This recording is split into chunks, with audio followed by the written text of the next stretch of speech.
Good morning. I'm Brent Roussin, Manitoba's Chief Provincial Public Health Officer. Today we're announcing 25 new cases of COVID-19, bringing our total to 64. There have been no additional deaths to report. We are aware of one client in intensive care at this time. I do not have any further details to share about that client at this time. Public health investigations continue to confirm details, and information will be updated on our website when it is available. As of yesterday, 6,203 tests had been completed at CADM Provincial Lab. There were 606 tests done on Thursday. We have been reporting test numbers from CADM daily. However, today we have not received the updated numbers, so we're reporting Thursday's numbers. I want to remind Manitobans that an updated public health order under the Public Health Act comes into effect 12:01 a.m. on Monday, March 30th. This will be limiting public gatherings of no more than 10 people at any indoor or outdoor place or premises. Information is being shared with travelers coming to Manitoba by both road and by air. I do note that our borders are not closed, but we are informing all people returning to Manitoba of the need to self-isolate for 14 days.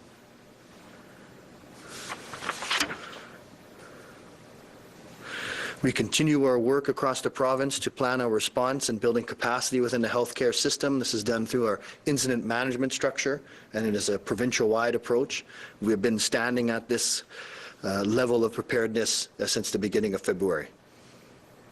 I want to thank everyone who's been working long hours and days and weeks to continue to provide help and the safety for Manitobans. This includes our quite dedicated frontline healthcare staff, as well as our lab support, and to all Manitobans who have been stepping up at this time. We've seen volunteers step up. We're seeing Manitobans making social distancing part of their daily lives now. I want to thank you all. And we reiterate that we are not helpless against this virus. We've been taking actions, and we're going to continue to take actions to protect us against the widespread transmission of this virus. Social distancing is one of our best ways to protect ourselves, the people around us, and all of Manitobans against this virus. The best way of reducing the spread is for people to stay home if you can. By staying home, you're protecting yourself, as well as other Manitobans, as well as our frontline healthcare staff. Staying home is especially important if you're sick. It's especially important if you're in a high-risk category for severe outcomes to COVID-19. This includes those over 65, those with underlying medical conditions, as well as those with immune compromise. If you can't stay home, then please practice diligent social distancing, physical distancing. Maintain that 2-meter distance from other people. Avoid large gatherings. Wash your hands frequently. Cough into your sleeve, sneeze into your sleeve. Take these precautions at all times. By practicing social distancing, by staying home as much as you can, we're going to interrupt the transmission of this virus. We're going to reduce the peak of this outbreak. I encourage all Manitobans to continue to access credible information about COVID-19, visiting our website at manitoba.ca/COVID-19. And again, thanks to all Manitobans who have stepped up in our fight against this virus. We're going to continue our social distancing messaging, and if we work together, we can really reduce the impact of this virus on our communities. So thank you very much. I'll pass it to Lynette. Thank you. So I just want to begin by acknowledging our people who are involved in long-term care and elderly care, the families, the workers, and the residents themselves. The changes that have been made are really disruptive, and we understand that. families who are used to visiting their loved ones who are not able to now, families who are often a key part of the care team are not available as they were. So we just want to acknowledge and express our understanding that these aren't easy times. They won't go on forever, but right now it's important to protect such a valuable population that is at a higher risk. So for the families, thank you. For the staff who are being required to pick up the pace, I guess, in a way, without those families there to support and the volunteers. But also just, I know personally, making sure those residents feel supported and loved. For the residents, you know, it's one thing to have the physical contact, but that social connection is really important emotionally, mentally, and cognitively for them. So I applaud everyone who's trying to find different ways to connect with their loved ones, whether it's just by phone or using iPads, virtual Skype and things like that. It's a difficult time, and we understand, and we are just grateful for everyone, the families, the workers, and the residents themselves for going through this with us. I also just want to acknowledge some really heartwarming initiative in recent days that we'll put on our social media. In Oak Lake Community School, which is west of Brandon, the students launched a Rainbow of Hope campaign to help seniors stay positive as they manage with social distancing. And in Portage La Prairie, I think it was earlier this week, kids showed up to build snowmen in front of Lions Prairie Manor. And if you look on our social media, it's quite adorable because even the snowmen are socially distanced. So it's cute, and it's outside the windows of the residents. So very nice. And thank you for the wonderful gestures. Please keep them coming. Those are the kind of things that we need while we're going through this time. So on to operational matters. So Portage La Prairie and Ericsdale opened their community testing sites yesterday. In their first day of operations, Portage La Prairie tested 19 people and Ericsdale tested 6. Pine Falls had an unofficial opening soft launch yesterday at Ecole Power View, and they tested 18 patients. And that site will officially open on Monday with hours from 9 till 4. And as a reminder, these are not walk-in clinics. A referral is needed prior to going there. An update on Dynacare. So yesterday work began with them cleaning up the backlog of people to let them know that for sure that they were COVID-19 negative. So this is relentless but necessary work. And we have, I think they went through yesterday 800 reports they called in, and just cleaning that up. So as the lab tests increase, so will those phone calls to people. So expect to hear more calls back from them on Monday if you haven't already. What else? I think that's mostly it. We did get a comment from one of the things to keep themselves busy. They are taking on new projects and healthier lifestyles, trying to keep a proper diet and exercise, which is all great. But we are hearing that some patients are taking on some projects that they maybe haven't before, including power tools. So there's some injuries happening. And a follow-up from City News. Stephanie. Hi there, Stephanie from City News. Just wondering if there's any cases, if there's any evidence of that sustained community-based transmission yet. So we're still investigating many of these new cases. Up to now, we've seen that all of our cases are either directly connected to travel or directly connected to known existing cases. So for that, as long as we are linking them to known transmission chains, then we're not seeing that sustained community-based transmission. We know that as more and more of this virus is introduced into the province, the more likely it is that we're going to start seeing that community transmission. We don't have the sustained transmission as of yet. Okay, and just as a follow-up, it was a busy day at Assiniboine Park yesterday, and I wondered if you could just clear up some confusion. Some people saying there's too many people in the park, others saying it's okay because it's not that prolonged exposure to other people if you're just passing by them. Just because we clear up communication about what is okay and what you should keep in mind if you are heading to a busy location like Assiniboine.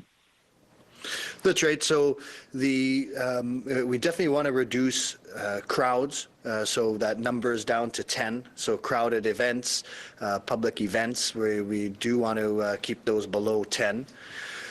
Getting out and staying active, I think, is important. But if you're finding that the parks or trails are getting crowded, where you're around a number of people, you might want to think about turning back and ensuring that you can keep that 2-meter distance between people at all times.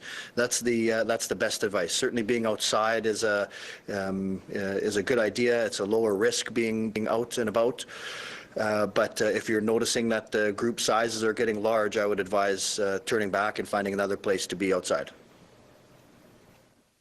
Thank you. From CBC Manitoba, Bryce. Hi there, Bryce with CBC Manitoba. I guess my first question is, has the province reached out to any Manitoba scientists or researchers to help with testing and processing samples? We've heard from a prominent researcher who says that there are many people like this in the province with lab infrastructure and they know how to support it, but they haven't actually been asked or enlisted into this effort.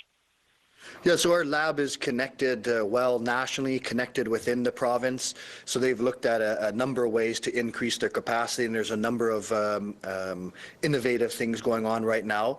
The issue is, up to now, is that reagent. So it's not lab capacity that is the rate limiting step. It's the reagent. So there's lots of capacity in other places, but they would have the same issue with obtaining that reagent. So the lab's looking, and the lab has increased its capacity, came up with innovative strategies to increase to where we are now, well connected nationally, well connected within the province. So they're constantly looking at ways like this. All right. So I don't know if this follow-up would be then for Lynette or not, but I wondered how many ventilators are currently in operating rooms or surgical suites in Manitoba, and whether those could be accessed for use for COVID-19 patients. Yeah, they're a different type of ventilator, but they could be used in certain situations, absolutely. I'm trying to just, off the top of my head, there are hundreds of operating rooms. So we haven't been keeping track of those numbers, but I would say it's in the probably around 200, just a guess, but we can go back and get those final numbers for you. But we're more keeping track of our preferred type of ventilator, which is in critical care and cardiac areas, but available if we do need them. Okay. From CBC Radio Canada, Catherine. Hi, Catherine Morgan from CBC Radio Canada. I'm just wondering if there's any word on the school situation right now. Oh, I'm sorry, could you repeat the question? I was just wondering if there's any word on the school situation right now. Well, we have we've continually looked at that situation. There's likely going to be addressed in the upcoming week, so there's more to follow on that. Okay, thank you very much. Jeremy from CTV Winnipeg. I'm wondering, has the province had any contact with Hutterite colonies, and are they more at risk because of their communal lifestyle? Yeah, we've reached out to all groups of Manitobans, including Hutterites. crowding situations within any space is, we know is a risk factor. So we've been providing them with information, just like all Manitobans, strategies to enhance physical distancing. And so we'll continue to work with them, with all Manitobans, to try to find ways to enhance the physical distancing strategies. And a follow-up unrelated to that question, I'm wondering, do we have any word yet on any recovered patients in Manitoba, or are we at a point where we can start discussing that? Yeah, we are at a point where we're going to start seeing that, and it has occurred. I don't have the official numbers. We're still waiting to be able to report on that. But as we see, what we'd expect is people who are recovering at home 14 days after symptom onset, not 14 days after a diagnosis, but 14 days after symptom onset, we would consider them recovered. And so you can see through our timeline, we're going to expect to be able to report on a number of those going forward.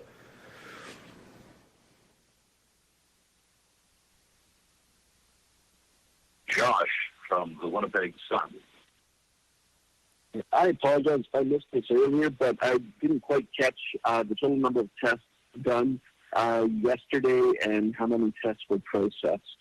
That's right. We didn't have the numbers this morning from what was done yesterday, so we just continued to report what we had on Thursday. So we're going to try to update that as soon as we can and post it on our website. Okay. And those numbers would include the health link numbers? Health links numbers. We don't have those numbers today. We don't have those numbers today. They went through another phone upgrade. They have hundreds of lines available, and we don't have the total volumes, but we will report those as soon as we get them.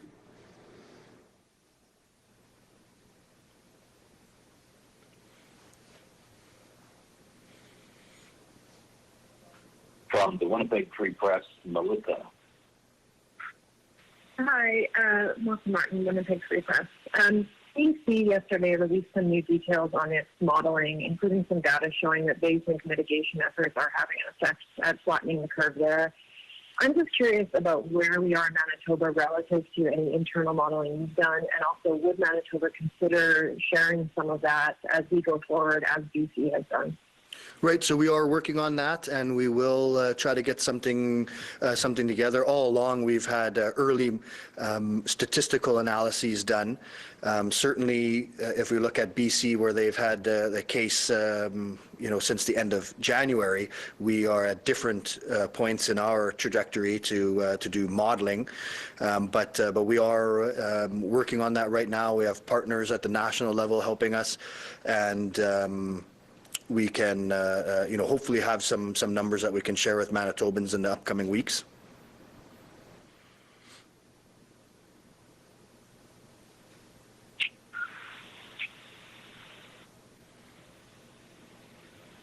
We move on to Eric at Global News. Hi, this is Eric from Global. Have we seen any more hospitalizations in the past few days? More hospitalizations? Yes. Yeah, so I'm aware of the one currently in ICU is what's been reported to me. And we rely on those reports going through our surveillance unit. So we're going to continue to update regularly as we get those official reports in. And so currently I can report on a current ICU admission. So, sorry, that is, there was the unfortunate death yesterday. There was a ICU patient. This is a newly hospitalized patient? Correct. This will be our second ICU admission. Thank you.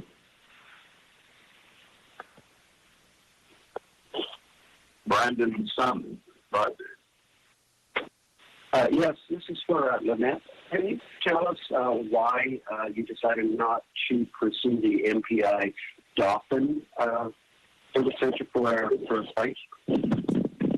So that is an operational decision with the Regional Health Authority, and I understand there was some more conversations happening within the community about where the best site would be for a testing center. So I think those conversations are ongoing. Okay, so you have no idea what made it not suitable at this time. I think there were some concerns expressed by some community members, and they just wanted to make sure that those voices were heard and that they had a solution that everybody was happy with. Okay, thank you. You're welcome. 102.9, Nabby. Good morning. I just have a question for Dr. Brent Roussin. Are the 3 cases that were announced yesterday, are they still under investigation at this point? Yeah, there will be certain aspects that are ongoing. They would be contacted and ensured they're being isolated, and then the contact investigations are ongoing. So there's many various contact investigations going on at the same time, so I can't report on any details of those 3. And just a quick question for Lynette. A number of veterinarians announced that they would be donating ventilators to the province to help with this. Has the province received donations from vets, and if so, how many ventilators were donated? I heard that too, Abby, and I was really excited to hear that. They haven't gone through me directly, but certainly any donations are always welcome, and they can connect either through Shared Health or Manitoba Health, and we would have that conversation about how we can look at what equipment they have available, and if we can put it to good use. Okay, thank you. All right, we're going to our second round of questions. Again, if you wish, a primary question and a follow-up. City News, Stephanie. I don't have any further follow-up. Thank you. Bryce from CDC Manitoba. Hi again. So at an earlier date, you mentioned that there were plans underway for a reporting system for those who see people not complying with some of these orders. What's the status of that? Does that still kind of remain within the purview of the health inspectors? That's right. For the business aspect of it, it's the health inspectors. We we really don't want to get to a point where it's the people are calling to report individuals.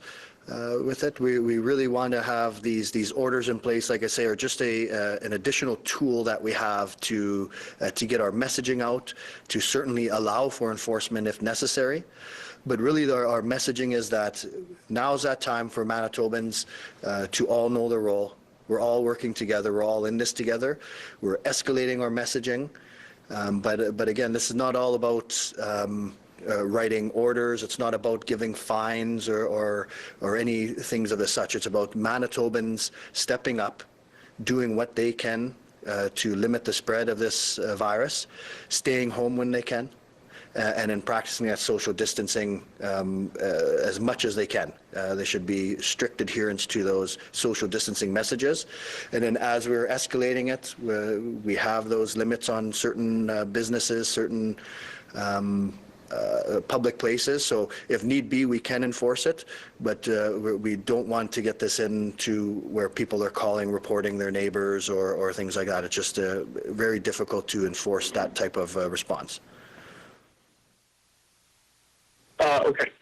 So you haven't had to enforce it yet? Not with any fines. We've had very proactive public health inspectors meeting with a number of businesses, advising them of the requirements for them to comply and providing advice on how they can comply. Okay. Sorry, I didn't mean for that to be a follow-up per se, but I just wanted clarification. I do have one other question. I'm curious to see what your message is to different faith communities. This effect of limiting gatherings to 10 people comes into effect in a couple days. Tomorrow's Sunday. What do you say to the folks who still want to try to get in one last church gathering? I would say that we're in a pandemic, and that our messaging now is that we need to act now. And so we've said all along that social distancing, physical distancing, is not social isolation.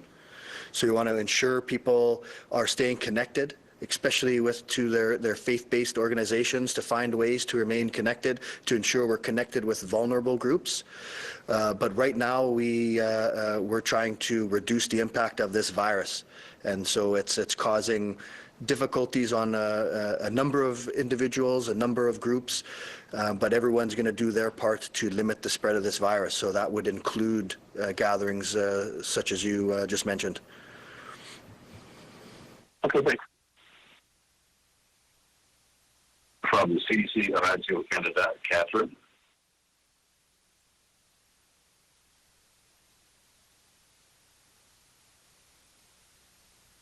CTV Winnipeg, Jeremy. Hi there, Jeremy from CTV Winnipeg. Wondering if you can clarify again what the symptoms are of the coronavirus. We've had a few people calling in with questions for us about what specific symptoms are. If you could just clarify that again for us. Right, so the most common symptoms are respiratory in nature. So fever and cough are very common features of this. You can have other symptoms of respiratory illness, shortness of breath. Other people describe malaise, feeling very tired. The runny nose can also be an aspect. So though that fever and cough is by far the most common, but shortness of breath, fatigue, these are all certain symptoms that we see as well. And wondering, the Public Health Act coming into effect on Monday includes some stricter regulations, and you mentioned that that won't be yet applied to places of work or employment. Have you thought about pushing that further and implying those restrictions at places of employment? I've received a few calls, one as early as this morning, about people who are concerned because their employers still asking them to come into work. Yeah, so we are constantly looking at those type of factors, and we're going to continue to escalate our response. We're going to do what we can to limit the impact of this virus while ensuring that Manitobans still have access to necessary supply chains and other types of necessary services. So we're moving forward, constantly looking at our plans. But I would say again that no Manitoban should wait to see if an order applies to them. This is not about orders. This is about Manitobans stepping up to prevent the spread of this virus.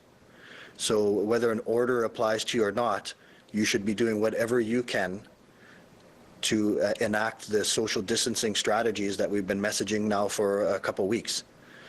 So that's the advice, is that everyone has a role. Know what that role could be for you and start acting it. Don't wait to see if an order applies to you or not.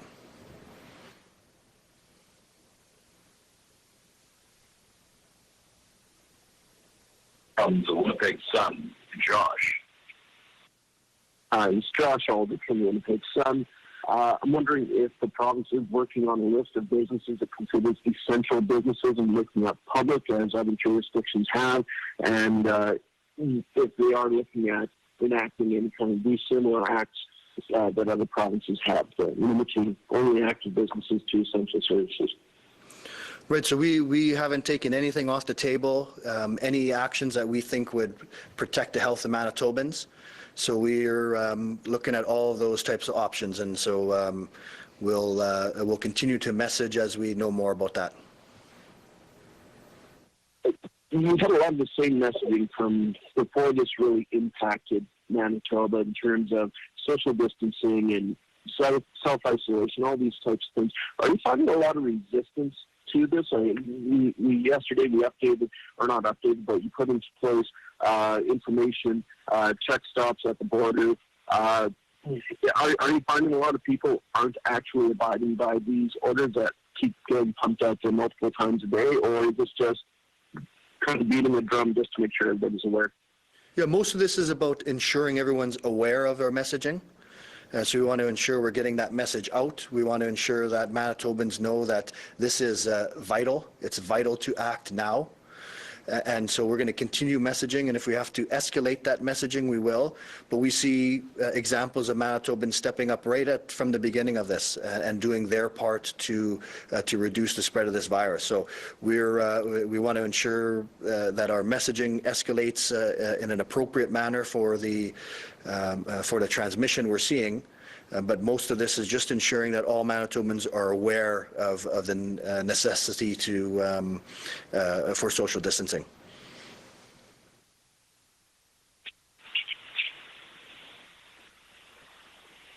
Melissa from the Winnipeg Free Press.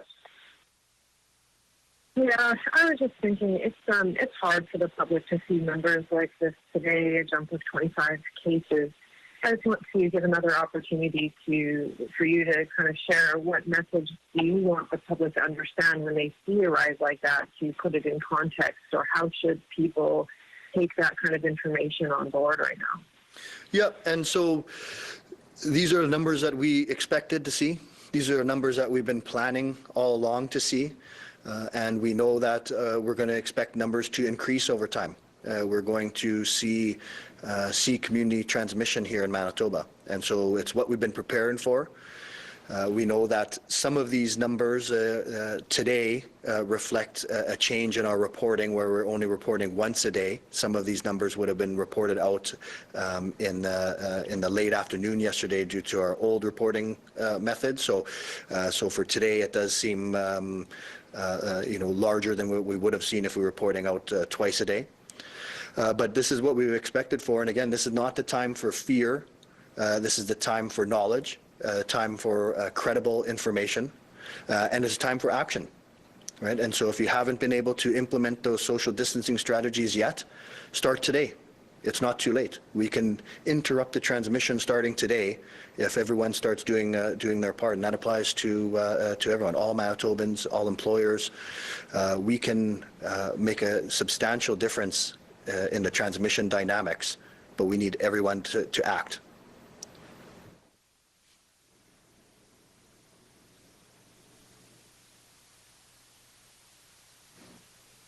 From Global News, Eric. This is Eric from Global. Why not implement the ban on gatherings sooner rather than later, considering the recent spike in cases? And by that I mean from banning gatherings of 50 down to 10. So the ban starts on Monday. Why not start now? Yeah, well, my message would be the same. Don't wait for an order to apply to you. Start social distancing 2 weeks ago when we started announcing the importance of it, but certainly start today. This is not about orders. This is about Manitobans implementing actions right now that will reduce the spread of this virus. It will protect them. It'll protect people around them. It'll protect all of Manitoba. So don't wait to see if a specific order applies to you or not. Act today.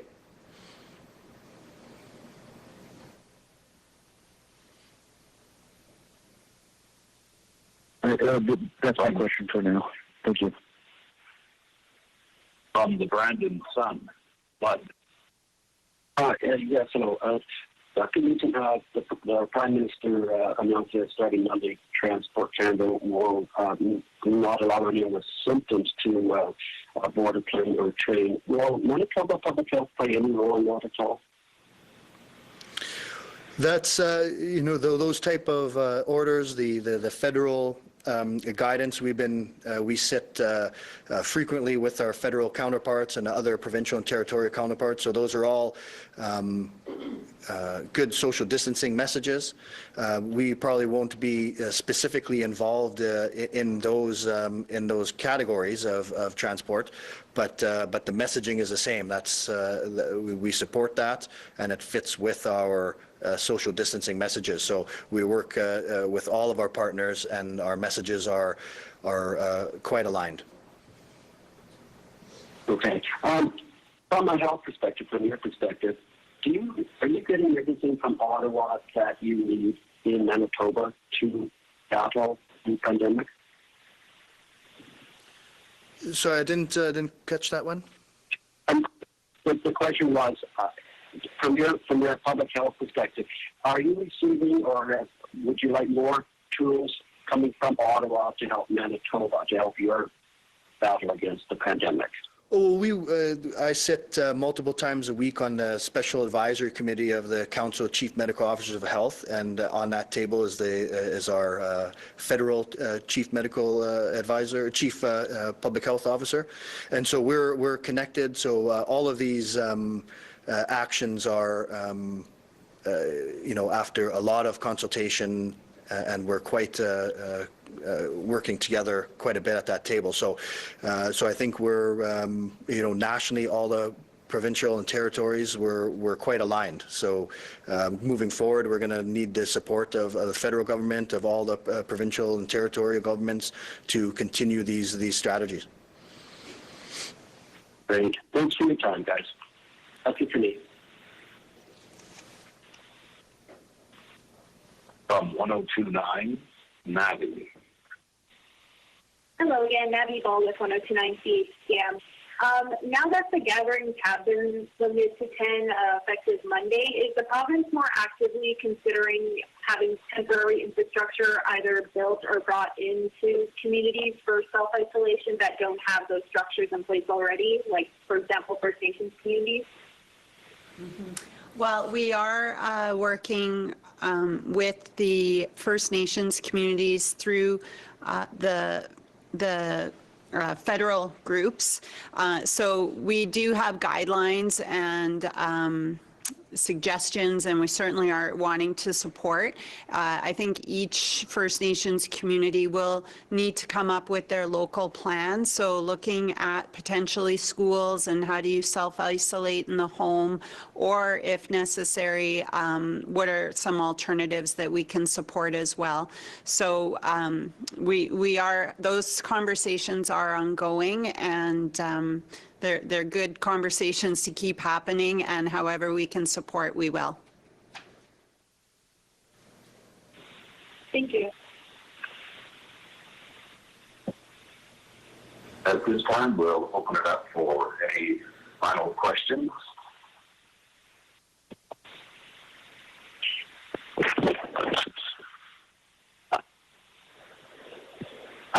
Everyone, this is Josh Aldridge with the Winnipeg Sun. For a bit of a different story I'm working on. As we look on, as these numbers start to increase, we hit a milestone with our first death.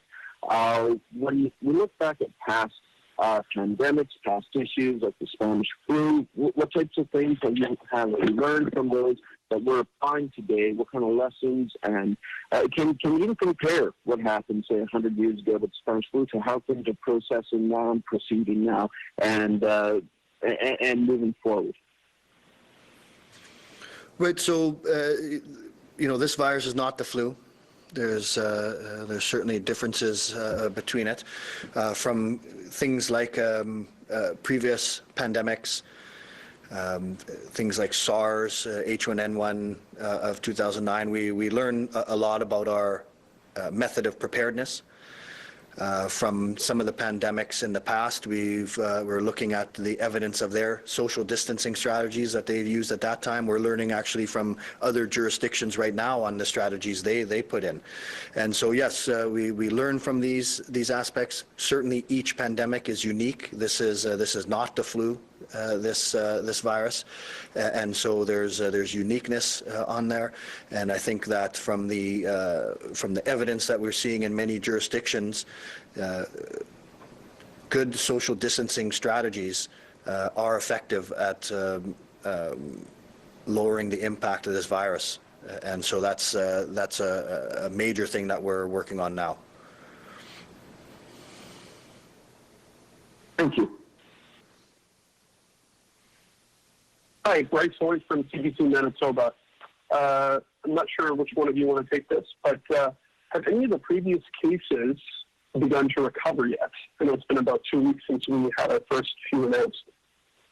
Right, so it's a good question, and the short answer is yes. I don't have official reports of that, but from the evidence that we have on the transmission of this virus, a person who is recovering at home 14 days after the onset of their symptoms, they will be considered recovered. They will no longer need to isolate. They won't need a test of cure. They will be recovered.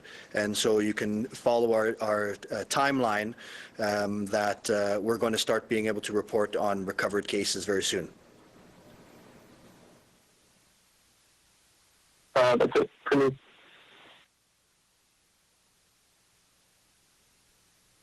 Anyone else? All right, thank you. That concludes today's media briefing. Thank you.